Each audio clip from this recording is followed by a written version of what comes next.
with the second year of the second tenure of Rich Rod coming up, West Virginia's got some good news going on. Yeah, man. So, TJ, if I asked you who are the top 3 teams in the Big 12 in 2025, who would you say? This is an easy question, TJ. BYU, Texas Tech, Utah. No way. Bang, right? So you would think they'd be the top 3 probably in recruiting for 2026, right? This signing class just came in. What if I told you, number 1, Texas Tech? Shocker? No. Number 2, BYU? No. Yeah, that makes sense. The number 3 West Virginia Mountaineers are building a program in Morgantown, baby. I got chills just now, TJ, thinking about how good there are some programs. Oh, TJ, can I go here? I'm going to do this to you. Do it. When Wake Forest is good at college football, no one cares. It's cool for me, and I think it's good and it's cute. And it's like, oh, Wake Forest is good. Awesome. You root for the little guy, right? When Indiana's good, it's fun to root for the little guy. When West Virginia is good at college football, the nation rejoices. Like it's just this different feeling of like, yeah, everybody loves West Virginia. They just signed a recruiting class of 40. They have 49 commitments in the class of 2026. For perspective, Texas Tech has 21. BYU has 21. Now, BYU has 7 4-stars. It's the most of any team in this league. They did a really, really good job with this next class. I can talk on them a little bit. Texas Tech on them a little bit. Utah is at 4. They did a very good job as well with this class. But this was a West Virginia team that said, you know what? We're going to go in here and we're going to completely revamp this team. And we're not just going to utilize the transfer portal. We will do what Texas Tech did. What Tech has done is build homegrown players that compete for starting spots. They come out of high school. What Tech will do that Michigan and Alabama and Penn State aren't willing to do is they say, hey, those schools will give a high school kid $200,000 in NIL. We'll give you $300,000, $400,000. We'll take a chance on you and mold you, and then we'll create with the transfer portal. That is a way for us to plug and play, to create competition. We're not going to use the transfer portal necessarily to build our whole roster and win. West Virginia is saying the same thing. We are going to use the Texas Tech model. We're going to bring in our guys from the high school ranks, give them more money, have more investment in football, and we're going to win with our guys. And then when we see, hey, our left tackle, our right tackle, our wide receiver room, our running back room, our corners, our safeties just aren't up to snuff, which Rich Rodriguez was very clear this last year. His running back room was not tough enough. We are going to go to the transfer portal, grab a guy or two, and create competition. It does not mean that transfer is going to play. It means they're going to create competition that allows our guys in-house to get better, or our team to get better when we do start the guy who's a transfer. They got a lot of high-caliber 3-star players, a smattering of 4-star guys as well. They're coming in for West Virginia, and this is just different. I mean, I'm looking down the list of Big 12 teams, like Iowa State, really, really bad. 16th in the Big 12. Only 9 guys that are coming in out of this class so far. Oklahoma State trying to put it together. Both of those teams lost their head coaches and are trying to figure it out. UCF and Baylor. Colorado even had really bad recruiting cycles.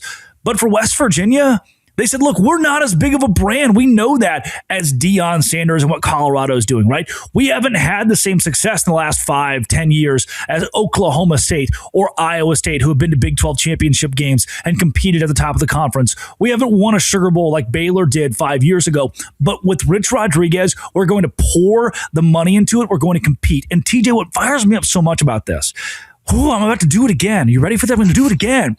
Boston College. It's like 8th. No, not even that. That's too much credit. Like 15th on the list of things to do in Boston, right? They're so down the rooting. It's a great city. But it's a great city. Right. They're so far down the rooting list. UCF. I could say the same thing. Orlando, right? The first thing you think, when someone says, hey, we're going to Orlando, you don't think, must be going to a UCF football game, right? Like, yeah, Mickey Mouse, no doubt. There are so many things that push against those programs being able to be the heartbeat of America. West Virginia, the communities, the state, the people, this kind of cliche is thrown out a lot of like, oh, it's the coal miners. No, like TJ, it's the coal miners. Like we don't just throw that around. There are people legitimately working in the coal mines. Now it's not the pickaxe and tattered clothes that you would think. Like it's a little more modern than that. But these are people that rely on West Virginia football to prop themselves up on the weekends where life just isn't always that fun. And the fact that there's hope for that fan base gives me a lot of hope for the Big 12 and college football, because West Virginia fans, hold on to this. West Virginia is back. I have talked about, it's weird, and I don't mean to be repetitive with it, but it is weird, like my affinity for West Virginia. Isn't it fun though? Don't wait. They're fun to love. You know why? It's because I hated them back in the day. Now I respected, but living in Tampa and being a USF guy back in the glory to the Big East, I couldn't stand them because it was just such a good rivalry. I never disliked their fans. Their fans were actually always fine and nice when they would come down to Tampa. But I just remember back, it's that nostalgia of my early formative years, like when I was like 12, 13, 14 years old, watching those teams play with Pat White and Steve Slate and all these guys. I love West Virginia. Like, they are so much fun to me. And I love Rich Rod back in the day. Again, loved is maybe the wrong word. I respected Rich Rod back in the day. It's so much fun to see them do well and do things well. And so I have got like this weird affinity that was born out of a rivalry for West Virginia because now they don't play USF anymore. So I feel like I don't have to hate them anymore. I've talked to you about this. To be able to recruit at that level, not only points to the coaching, but it also points to the investment. Like, it takes an investment to be able to recruit in today's football. And we may love that or we may hate that. Fans of West Virginia may say, I'd rather listen. There are some kids that are going to put on your team's colors for any program because they love your team. There are a lot of kids that you've got to invest in, and that's part of the game now. And that's why we have revenue sharing. And that's why we have an NIL, and that's why we have all these other things. Where is that investment level in your mind? Maybe within the Big 12? It is top 5 for sure. I would put them squarely at number 4 right now, just because we haven't seen it come to fruition yet. It's going to. Ren Baker has stayed as the athletic director. He has also said clearly they are reinvesting in sports like nobody else. Like, they are going to make this thing a West Virginia powerhouse in football, especially. And the donors are on board. The fan base is on board. But TJ, Texas Tech still won. I'm watching it live. Like, I'm seeing them reap the benefits of it. BYU is at 2 right now because of what they have done over the course of the last 2 years and their investment in basketball, even, and how football has grown. Then Utah just got $500 million in their back pocket, or whatever it may be in this new era of selling off your private equity. We give you money back. I don't know how it's all going to work. I haven't seen the proof of the concept yet, but it sounds pretty good. It's going to put money in Utah's pockets and help them win in football. West Virginia's in that 4 spot. And look, they could climb as high as 2. I don't think they will become Texas Tech quite yet, but we could see the next year or two West Virginia be the second best program, athletic department in the Big 12 Conference as far as donations, money, NIL, because the state is bought in. When they all buy in and say, fine, we're going to do it. We're going to win. We're going to make this happen. It'll be a very dangerous thing. West Virginia can become one of the powerhouses of the Big 12, and I would love to see it. I would genuinely love to see that from the Mountaineers, and I think their fan base deserves it. Feels like a hierarchy in the Big 12 of a clear top 3. I think so. And that 4th spot is wide open for grabs. Wide open for the team and the program that wants to go out and grab that. And it's not Iowa State. You know, they've said they've got financial problems. It's not Arizona State. Their head coach just said, please give us money. Yeah. Somebody out there, Kansas State, new coach. Like, think about all of them, right? Like, there's a lot. Now, it is open.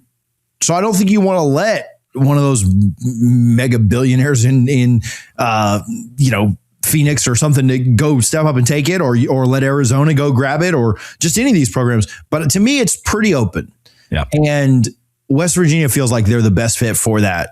Hey, and they need to jump up and take it. And you just wait, TJ. When I win that lottery, that $1.2 billion, it's 1.6 now. The Baylor Bears are about to get sneaky good. We're all really confused. Can I borrow $58 million? I have a very specific need in Tallahassee, Florida. And by borrow, I mean just have it. But when you hit it for $1.6 billion, I need $58 million. As long as I can do the Biff Poggy and just be so rich that I'd name myself the head coach, I would take that. I would take that.